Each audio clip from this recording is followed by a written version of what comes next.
আউযু বিল্লাহি মিনাশ শাইতানির রাজিম। বিসমিল্লাহির রহমানির রহিম। একটি গুরুত্বপূর্ণ হাদিস মনোযোগ সহকারে শুনে অনেক লাভবান হতে পারবেন ইনশাআল্লাহ।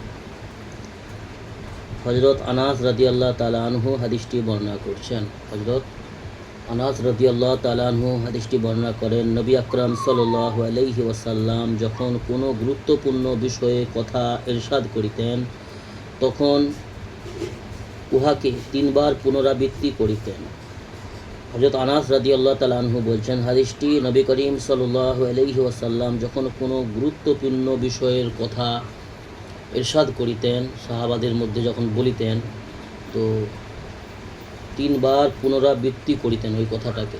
একটা কথাকে গুরুত্বপূর্ণ দিন ইসলামের কথা, আল্লাহর কালাম, আখিরাতের ব্যাপারে, যে কোনো ব্যাপারে যখন গুরুত্বপূর্ণ কোনো কথাকে রাসূল সাল্লাল্লাহু আলাইহি ওয়াসাল্লাম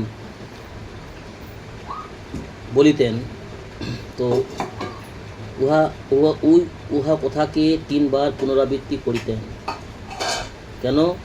যাতে করে উক্ত কথা ভালোভাবে বুঝিয়া লওয়া যায়, শুননেওয়ালা যাতে করে কথাটাকে ভালোভাবে বুঝে নিতে পারে, সেই জন্য তিনবার কথাটাকে পুনরায় বৃত্তি করিতেন, তিনবার বলিতেন।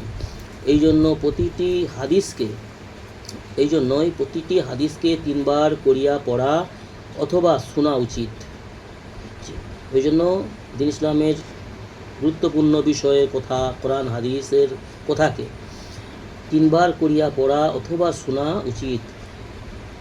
উদ্দেশ্য ধ্যান, মহব্বত এবং আদবের সহিত পড়া এবং শোনার মশক করিবে। উদ্দেশ্য কি? আদবের সহিত, ধ্যানের সহিত, মহব্বতের সহিত পড়া এবং শোনার চেষ্টা করিবে।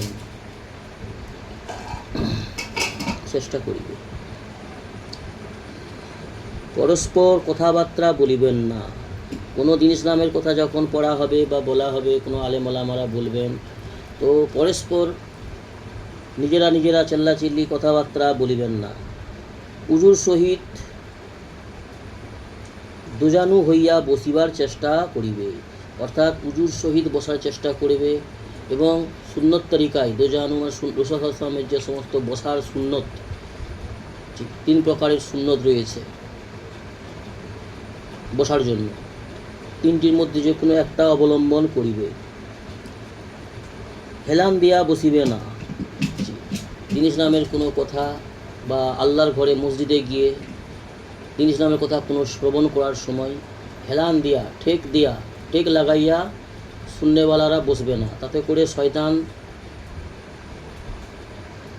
অন্য মনস্ক করে দেবে, কথা মনোযোগ দিয়ে শুনতে দেবে না। কিন্তু হেলান দিয়া বসিবে না। নফসের খেয়াল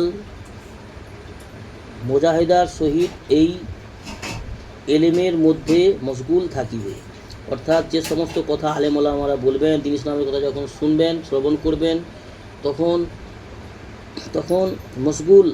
কথার দিকে মশগুল হইয়া থাকিবে।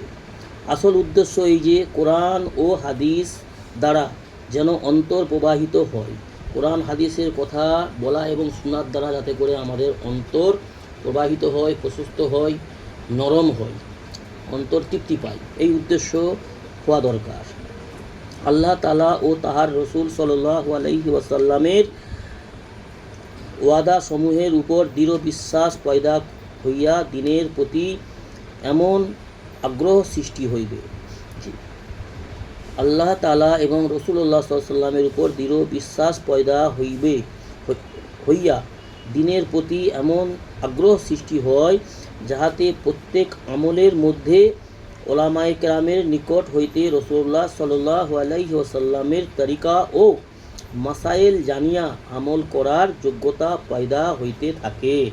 এমন মনোযোগ সহকারে দিন ইসলামের কথাকে শুনো, ধ্যান দিয়ে শুনো, গুরুত্ব সহকারে, মহব্বতের সহিত, আদবের সহিত শুনো, যাতে করে তোমার অন্তরে আল্লাহ পাকের এবং রাসূলুল্লাহ সাল্লাল্লাহু আলাইহি ওয়াসাল্লামের আজমত মহব্বত পয়দা হয় এবং রাসূল সাল্লাল্লাহু আলাইহি ওয়াসাল্লামের সুন্নত তরিকাগুলোকে ভালোভাবে জেনে এবং সুন্নত তরিকায় চলার মশাইল সিস্টেম তরিকাগুলো ভালো করে জানিয়া আমল করার যোগ্যতা পয়দা করা হইতে পারে। এমনভাবে মনোযোগ দিয়ে দিন ইসলামের কথাকে শুনো। এখন এখন এই কিতাবটি ওই খুতবার প্রথম অংশ দ্বারা শুরু করা হইতেছে। এই যে জুমার দিনে যে খুতবা হয়, খুতবা মানে দিন ইসলামের দাওয়াত, দিন ইসলামের ব্যাপারে অন্যকে জানানো এবং কথা বলা, আল্লাহর রবিবিয়ত, আল্লাহর ওহদানিয়ত, ইসলামের বিধান এবং রাসূল সাল্লাল্লাহু আলাইহি ওয়াসাল্লামের সিরাত, এগুলোকে বয়ান করা, একে বলা হয় খুতবা, একে বলা হয় খুতবা। এখন এই কিতাবটি ওই খুতবার প্রথম অংশ দ্বারা শুরু করা হইতেছে, যাহা হযরত মাওলানা মুহাম্মদ ইউসুফ রহমাতুল্লাহ আলাইহি তাহার কিতাব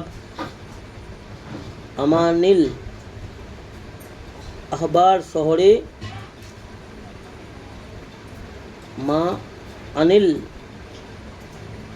আসর কিতাবের জন্য লিখিয়াছেন। এই কথাটি দিল্লি নিজামুদ্দিন মার্কাজের মৌলানা দিনের দায়ী, বড় আল্লাহর নেক মেহবুব বান্দা, যিনি দুনিয়া থেকে বিদায় নিয়ে চলে গেছে, তিনি আমাদের কাছ পর্যন্ত অনেক দিন ইসলামের ব্যাপারে জ্ঞান দিয়ে গেছেন, জানকারি দিয়ে গেছেন। তেনার উচ্চ মকাম সম্মান আল্লাহ দিয়েছেন দুনিয়াতেও এবং আখেরাতেও। আমাদের জন্য অনেক ভাবনা চিন্তা করেছেন, উম্মতের জন্য, উম্মতের গম, রাসূল সাল্লাল্লাহু আলাইহি ওয়াসাল্লামের সুন্নত তরিকা নিজের জীবনযাপনে বাস্তবায়ন করেছেন এবং আমাদের জন্য ওহাগুলি ছাড়িয়া গিয়াছেন। যে এই সমস্ত দিন ইসলামের কথাগুলিকে মনোযোগ সহকারে শোনা সর্বদা আমাদের জন্য অতি কর্তব্য। এতে করে আমরা লাভবান হতে পারবো, আমাদের ফ্যামিলি, আমাদের পরিবার, আমাদের আগামী প্রজন্ম উপকারে উপকৃত হতে পারবে। নচেত আমাদের সমাজের বেশিরভাগই ফ্যামিলি মেম্বার্স, ছোটো ছোটো শিশু বাচ্চারা গুমরা হচ্ছে, পথভ্রষ্ট হচ্ছে, বেদাতি হচ্ছে, ভ্রান্তির পথে চলে যাচ্ছে। তার কারণ আমাদের সমাজে বড়রা, যারা গার্ডিয়ান, তারা দিন ইসলাম থেকে দূরে, দিন ইসলামের চর্চা, চিন্তা, ফিকির থেকে দূরে।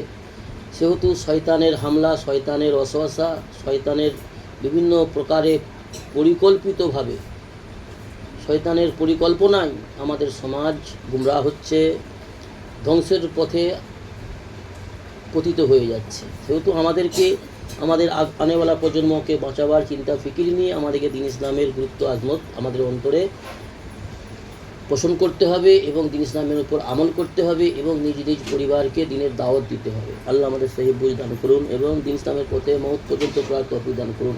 আল্লাহুম্মা আমিন।